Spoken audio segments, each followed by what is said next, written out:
Trouble at the other end of the racetrack. Derrike Cope spun up into the wall in turn 2. Fast and Petty stayed on the lead lap, and we're under caution once again.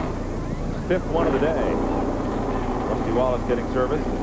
Having a problem with the lug wrench right there. The right front guy had a problem. Called the jack man back around.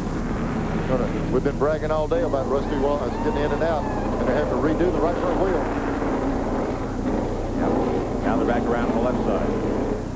Meanwhile, Davey Allison gets done, and Dale Earnhardt comes in behind the wall.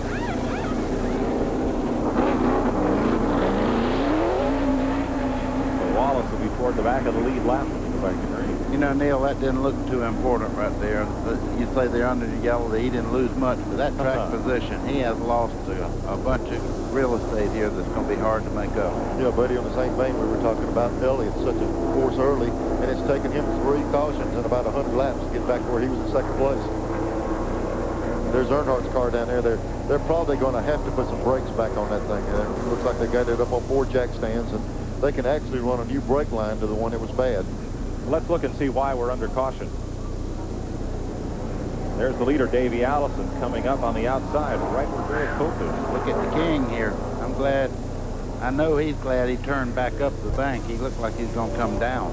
Something that sometimes creates that. They were probably telling Derrike Cope, here comes Davey to lap you. And when you get that call, a lot of times you'll try to pick the pace on up, not get lapped. And looked like he sailed her down to 1 a little bit hard and broke loose, and he backed her up in the wall. Steve Evans. Here.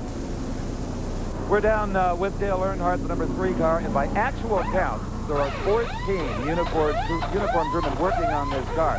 The brakes are still the main problem, but while the car is in here, they're also checking everything else out, the rear brakes, anything on the car that might need attention.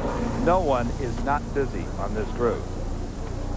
New caliper on the right front. Looks like they may have done some work with that hub as well. As the Childress crew looks like they're going to get Earnhardt back. You know, Mike, it looks like they're spinning the caliper off of there. It's taking, I don't know what they're doing, if they're putting a new brake line in or what, but they've got major surgery going on.